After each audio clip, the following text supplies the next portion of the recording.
Welcome to the Center for Jewish History. My name is William Weitzer. I'm the Executive Director of the Leo Baeck Institute. And on behalf of the Leo Baeck Institute and the American Jewish Historical Society, I'm pleased that all of you came out tonight and that the weather actually cooperated. American Jerusalem, the documentary that we're screening tonight, is a perfect fit for the two organizations. The Leo Baeck Institute is dedicated to preserving and promoting the history and culture of German-speaking Jewry. As you will learn tonight, German Jews played a prominent role in the building of San Francisco in the 19th century. But of course, the action of the film is in the US, and the American Jewish Historical Society, our co-sponsor, is therefore a very appropriate for them to bring it to you as well. Unfortunately, my colleague, Rachel Lithgow, could not be here, but I'm going to read a note from her just to be fair, so that AJHS could represent themselves. AJHS is the future of the American Jewish past. Through our collections and exhibits, we collect, preserve, and showcase the history of Jews in America. I hope to see you at our next exhibit, By Dawn's Early Light, open to the public on March 17th. This is an exhibit that highlights the contributions of Jews to early American culture. So we're very much looking forward to the film, but we'd like to give you a kind of preamble through the eyes of a fantastic historian. So Dr. Hasia Diner is going to speak to us for a few moments. Dr. Diner is the Paul and Sylvia Steinberg Professor of American Jewish History at New York University. She has a joint appointment in the Departments of History and the Skirball Department of Hebrew and Judaic Studies. She is a specialist in immigration and ethnic history, American Jewish history, and the history of American women. She's the author of numerous books. I'll just name a few.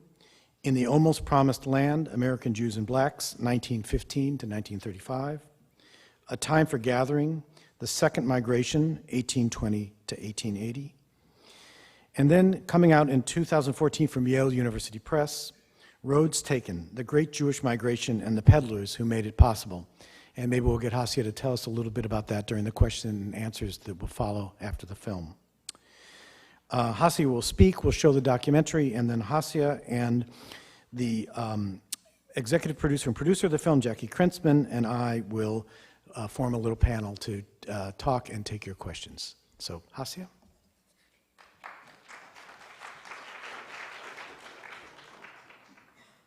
Thank you for your lovely introduction and for inviting me to make a few prefatory remarks to what I think will be a wonderful experience for all of you to see this film, American Jerusalem. San Francisco, which is the star of the film, was a small but important outpost in the Great Jewish Migration. Between 1820 and 1920, approximately, 1/3 of the Jewish people of the world, that is of Europe and the Ottoman Empire, picked up and left the places that they had grown up in, where they were born, where their families resided, and made their way across some national border. So it's a remarkable human migration. Of that 1/3 of the Jewish people who decided to cast their lot with some other land, over 85% chose the United States. That's a kind of, again, astounding figure. But they also went elsewhere. They went to Canada, they went to Central and South America, they went to South Africa, they went to Australia. Some of them, as part of this great Jewish migration, also went to a few parts of Europe which had not previously had much of a Jewish population. They show up in Ireland, in Scotland, in Wales, in Scandinavia. So Jews are finding new homes around the, for them, New World. Now, there was a kind of consistency in terms of where they went, even if they were among that 10 to 15% that chose to go other than the most desired, if not desirable, location, namely the United States. So they went to places that were throbbing with economic possibilities. Now, they went to places where they had no guarantee of success, but they were guaranteed of a chance to succeed. all of the places they went were experiencing a takeoff in first commercial and capitalized agriculture. That is, places that previously had been based on subsistence or peasant agriculture are suddenly the sites for large-scale commercial agricultural development. Equally important, and it'll certainly be important for this film, is they went to places where there were opportunities in the field of extraction of natural resources. It could have been copper or iron ore or timber or coal, gold or silver. It didn't matter. They went to wherever new natural resources were being discovered, defined as profitable, and where entrepreneurs set up operations to extract, refine, and ship those natural products. Jews went to these places not so much to do, and I have in my notes the word do in quote marks, to do the work. That is, they didn't necessarily go as miners or as plantation workers or as loggers, but they went picking up their familiar niche as the economic middlemen, going out to sell to the workers, many of whom were people who for the first time in their lives had cash. And with that cash, they could spend money on and whatever it is they wanted. Okay, talk about what those things were. Now, what all these places have in common with San Francisco and with each other are sort of the following. Well, first, I've already said, these are places pulsating with economic possibilities. Secondly, there were places where Jews arrived and immediately had the same bundle of rights as all white men. Okay, the historian Richard White, who's going to show up in this film, it makes the point, and it cannot be emphasized more strongly, that whiteness mattered. And the places to which these Jews as immigrants went were places where they were defined as part of the core population or the core privileged population. Secondly, nearly all the places to which Jews went, with a few minor exceptions, were places that were attracting many immigrants. Okay, Jews were not notable for being immigrants, okay, but rather a kind of, let us almost say, hodgepodge of people from around the world were showing up in all of the destination places to which Jews arrived, and as such, Jews did not stand out for their foreignness. These were also places where Jews had the possibility of participating in the political process by virtue, again, of their maleness and their whiteness. In many of these places to which they went, they were present at the creation. Okay, that is, these were places that didn't have a prehistory. Well, they had a prehistory. Obviously, there were indigenous people living all over what was San Francisco, or again, all of these other destination places, but with the penetration, again, of the white population, Jews were there at the beginning. Likewise, these were places where religion was not a barrier to participation, and where Jewish immigrants, like all other white immigrants, could be whatever they wanted to be. They could do what they wanted as Jews, as they deemed either essential or desirable. Commerce in these new places was a meeting point for Jews and non-Jews. While this was true in their pre-migration setting as well, in all of these new worlds, the United States, San Francisco, the commercial services provided by Jews, be they on-the-road peddlers selling to mining camps or logging camps or on plantations, or as shopkeepers, or as the purveyors of capital to those who are doing the actual work, was defined as good and necessary to get the work of extraction and agriculture done. Now, no one would have come to San Francisco or any of these other places unless they could have access to these consumer goods, and the Jews as merchants brought it to them, be it door to door, farm to farm, mine to mine, or from their stationary stores. So really just to conclude, because you want to see the film and not hear me, but why a film about San Francisco? Now, perhaps this is a question you can ask the filmmaker, but I would answer, typical Jewish and academic way, why not?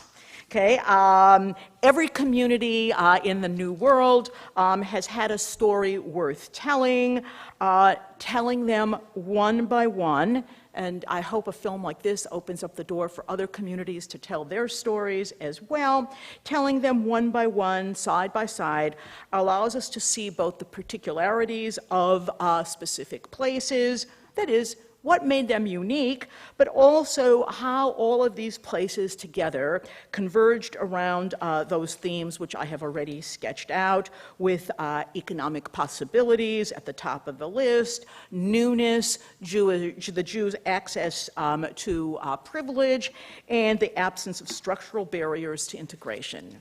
So thinking of this as a global phenomenon, one which encompassed the entirety of the New World, let's now turn to a very specific place on the banks of the, or I guess on the shores of the Pacific Ocean. Thank you.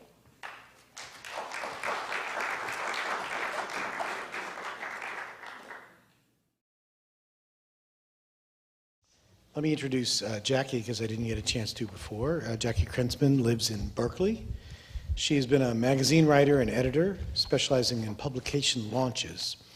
But more recently, she turned to film, and this is the first film that she produced and was also the executive producer of. She's also taught in the magazine program at UC Berkeley Graduate School of Journalism and at UC Berkeley Extension. During the conversation, we may get to talk about what will just be her second film, The Trial of Henry Ford, and before we finish, we'll have her say a little bit about that. I'd just like to start by asking Jackie, what was the impetus? What made you think that you wanted to make this film? Yeah, I had grown up in a suburb of Cleveland where my public high school was more than 95% Jewish. Then I moved to San Francisco for graduate school in the late 1980s, and I get there, I'm like, where are the Jews? There wasn't no discernible Jewish community or center of Jewish life. And so I always wondered about that. And then a number of years later, my best childhood friend, who was a cantor, had mentioned that in the East Coast and other parts of the country, people and organized Jewish at gatherings and such would joke about how the Jews in San Francisco weren't real Jews. And so I basically made a quest to figure out, okay, why is that? Why is the Jewish community here considered different? Why and how is it different? So that quest led to the idea for making this film, and that was 3 years ago, and here we are. I had a quick question, or actually a number of questions, but can you talk a little bit about the title, American Jerusalem? Sure. What gave me the idea for that title was someone was telling, there's many descendants of these pioneers in San Francisco, and they're all over the city. They're active in the politics and philanthropy and such. And so one of them said to me, or several said, that since the 1870s in San Francisco during the Passover Seder, instead of saying next year in Jerusalem, they began saying next year in San Francisco. So it was that thought that said that's how they saw San Francisco. So when I heard that line, it just made sense. Okay. You know, I watched closely because you and I had a conversation, and I've seen this before. And I think anti-Semitism only was hinted at like a couple of times. Mm-hmm. And I'd like you to speak to that. Like, was there really a feeling at the height of the integration of especially the Jewish leaders, and before the Ostjuden came, of that there was no anti-Semitism, or what was there evidence that really didn't get into the film? That's a good question. I'm sure, and there was anti-Semitism. For the most part, there was philo-Semitism, which is the opposite. But there was a story that there was I believe it was a state senator from Santa Cruz in San Francisco who wanted to close businesses on Sunday, which would have hurt, this is very early on in the 1850s when there were some observant Jews who closed on Shabbat and opened their stores on Sunday, and it was considered and he was considered an anti-Semitic act. But not only did the Jews rally, but the public rallied, other politicians, to shoot that down. In that time period, it probably helped that 3 of the 5 California Supreme Court justices were Jewish. So there was Jewish politicians in San Francisco from the very beginning. Certainly there was anti-Semitism. There is and was everywhere anti-Semitism, but it wasn't really apparent or dominant in the Gold Country. The Jews weren't just in San Francisco. They fanned out throughout California, whatever was being settled. And they were called Jew shops, the stores, and that was not a derogatory term. It was just a descriptive term. But newspaper account after newspaper account, contemporaneous accounts at the time, would talk about how the Jews are examples for everybody. I mean, you could say that is a form of condescension, but they should be admired. So there was anti-Semitism later when there was some exclusions at some of the private clubs by the 1880s and 90s, but the first generation, it was minimal. How did you decide whose story you would tell in the film? That was one of the most difficult decisions. We began with a list of basically 20 characters. There was a few, Sutro was obvious because he was so unique and so interesting. Levi Strauss was also obvious because he's a big name that everybody would know, and we knew this movie was going to be shown outside San Francisco. But Levi Strauss was important also because he was a prototypical Jewish merchant. His story, going from Germany, the son of a peddler, to New York, then chain migration from New York, and where his family was sending him goods in San Francisco, was a typical example. And Hellman was the most influential Jew in the West. But at a certain point, we had to focus on a few characters to make it not just a survey of San Francisco Jewish history. So many people fell by the wayside. Especially one thing that really was hard on myself was there's not really many women in the film, and that's in part because this is a political history for the most part, not a social history. At that point, the leaders of the Jewish community were men. If we did the part 2 of this, 1915 today, that would be a little bit different. We're going to get to some audience questions in a minute. Dennis is going to get the microphone. While he gets the microphone, could you talk about conversion and or intermarriage and because that wasn't covered, was it? Sure. There was certainly intermarriage and conversion in 19th century San Francisco. One of the most prominent Jewish men was the DeYoung family, Michael DeYoung and Charles DeYoung. The DeYoung Museum in Golden Gate Park is the primary art museum in San Francisco. They converted to Catholicism. But for the most part, because the Jews were so accepted and integrated, they didn't feel the need to convert or to intermarry. There was no need to convert because there was you could still be Jewish and be accepted, so why convert? And socially, the Jews, why there was a lot of integration business-wise, or there was less integration socially. So there was, Jewish men or young Jewish men or young Jewish women. So there wasn't a high rate of intermarriage because for that reason the social groups stayed together, and also because there was no need to intermarry for acceptance.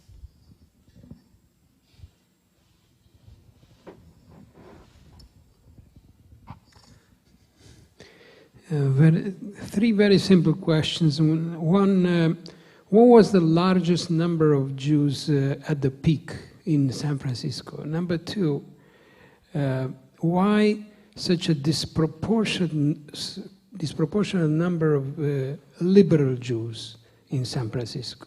Liberal Jews? Liberal. And three, can you name at least 3 prominent nationally known Jewish figures in San Francisco? And the last one, was it any prominent Jew who perished in Alcatraz? Perished in Alcatraz. So you're going to answer any more of those. Okay, I don't know the answer to the fourth, so probably, because Jews integrated everything in San Francisco, so why not Alcatraz, right? the first question, what was the largest number of Jews? Well, there was the statistic there that in the 1870s there were 16,000 Jews, second only to New York. There was around 25,000 at the time of the earthquake. And then what happened was, and this is a longer story, but as part of the Central European Jews, the German Jews, desired to keep the Eastern European Jews out of San Francisco. When the Great Migration came, many moved to Los Angeles. They came instead, it was a more welcoming place. They wanted to build up their Jewish community, so they moved down there. So Los Angeles surpassed San Francisco. I actually don't know what year, but they quickly surpassed the Jewish population of San Francisco by the 1920s. So, I'm guessing that 25,000, and it built slowly up from there. I don't know all the actual statistics.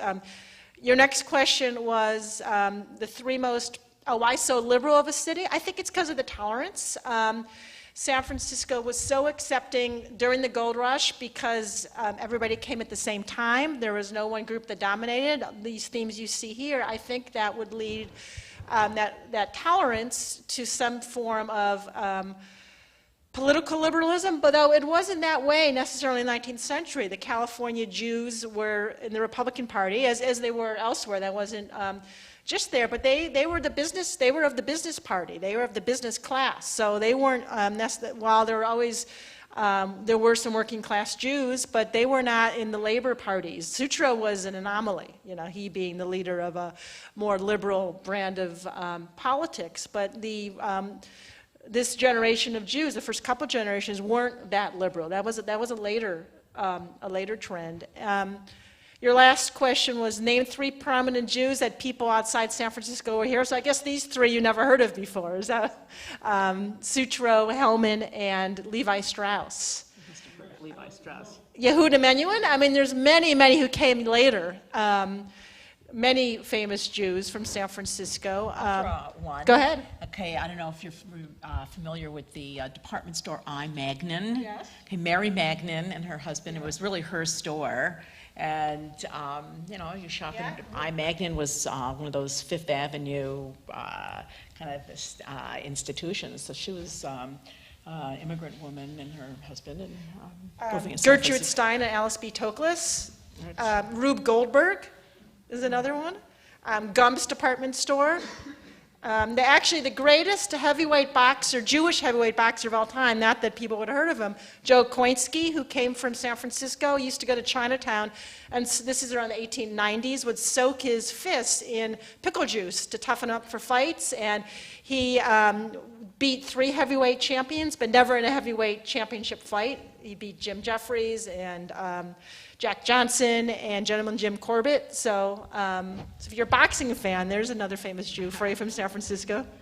Okay, other questions. Be fair, ask her one question at a time. That was a challenge.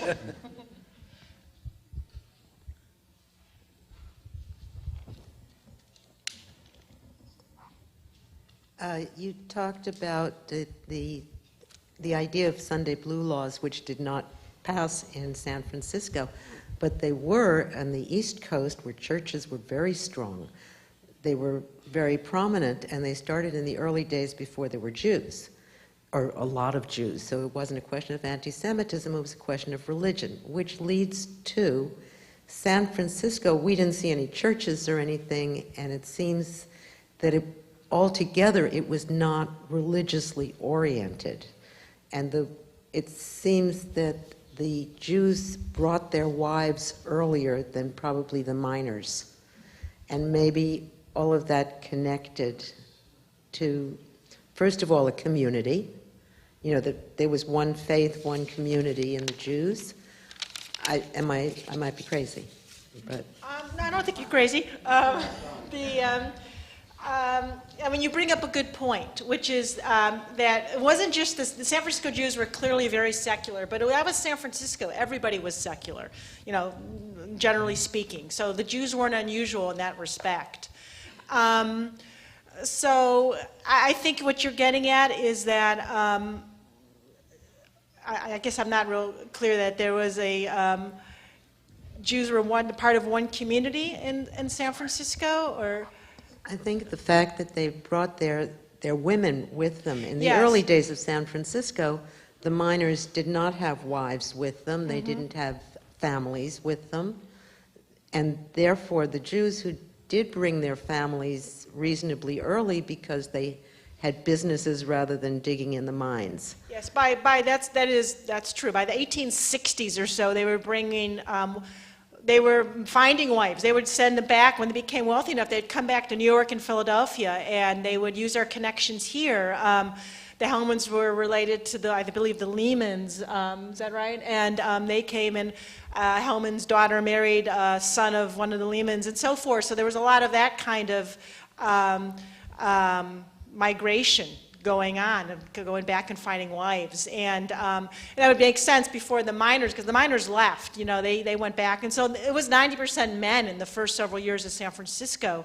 So they did talk about how women, wherever they went, were a modernizing or were a stabilizing force, and there was a lot of philo-Semitism around how the Jews were a stabilizing group in San Francisco, and I never really made that connection before, but maybe that's the reason.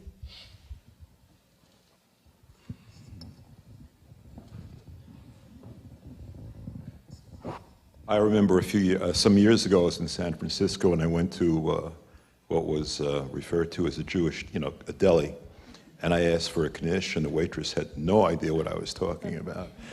And since then, and with the film, I'm just wondering, how would you characterize being in New York, it's kind of a bubble. How would you characterize the condition of the Jewish community in San Francisco today? Well, what's unique about San Francisco, or what I, believe is unique, and then this began, this is why we made this movie, in effect. Why is San Francisco considered different? Is it different? Why are there no Jewish neighborhoods, and so forth? I think because it was secular then, it's secular now, but the key point is it doesn't mean it's less Jewish. There's many ways of connecting to being a Jew in San Francisco. Synagogue affiliation rate is very low. It's around 15%. I think Las Vegas may be the only place that's lower than that. But there's so many Jewish organizations in San Francisco. There's a wilderness Jewish group where people will go and worship in Mount Tam, Marin County, and there's wilderness, and there's Yoga Torah, a group that I'm not even sure what they do. There's Urban Adamah, which is, they do all their Jewish activity at a plot of land that they own in San Francisco, or I believe lease in San Francisco, where they could connect to their rural to the land. So there's many non-traditional, and there was obviously several gay synagogues, LGBT synagogues in San Francisco. So I would make the point that the San Francisco Jewish community is as strong a Jewish community as anywhere else, but there's just a lot of non-traditional ways to connect. Someone once told me what happens in San Francisco happens in Chicago 5 years later. So some of these trends are now not unusual in other parts of the country, but a lot of them were pioneered in San Francisco. Excuse me.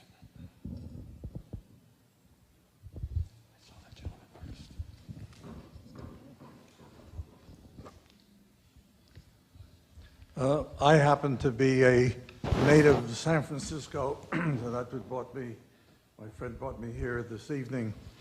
Just a few comments, if I have the time of a few minutes. First of all, your picture, your movie ended right at the breaking point in 1915, I think it's there. From 1914 and 1915 on till about 1950, 1960, there was a thriving Orthodox Jewish community in San Francisco. There were 5 synagogues in the various parts. There was the Richmond, the Sunset. There was also a very thriving Jewish neighborhood. The neighborhood was bounded by McAllister Street, where it had several kosher butchers, wholesalers, and retailers. You had the Fillmore Street, which led up to Haight and Ashbury. You had Golden Gate Street, where you had a synagogue there. Webster Street, there was a synagogue. It had a Hebrew school where we went 4 days a week, 2 hours after school, 2 hours a day. And then 8 hours a week we went to a Hebrew school. And this Hebrew school was probably one of the best in the country, under the direction of Rabbi Stolper. There were many institutions. It's also interesting that San Francisco was always known as a reform city. Nevertheless, it had a city Chevra Kadisha that took care of had its own cemetery, had its own chapel, that took care of the deaths of the various Jewish people in San Francisco, and it made no difference, reform, conservative, whatever it was. I'm sorry that this whole, incidentally, with respect to population, we were told the time when I was growing up there that San Francisco had a population of 65,000 Jews. 65,000, not 25. So the larger one was Los Angeles. At that time, it had about 300,000 Jews. The Jewish population in San Francisco remained more or less within the same category. Today in Los Angeles are approximately 600,000 Jews.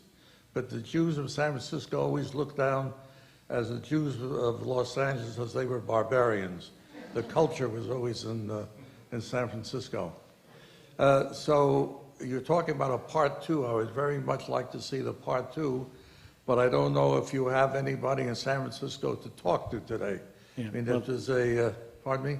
Go ahead. I was just gonna say, it's a very good preview of part two, and I think the numbers that you're talking about occurred, so, after what Jackie was talking about. Yeah. And it's interesting that there was among the Orthodox youth, Orthodox by affiliation, they were very, very well educated.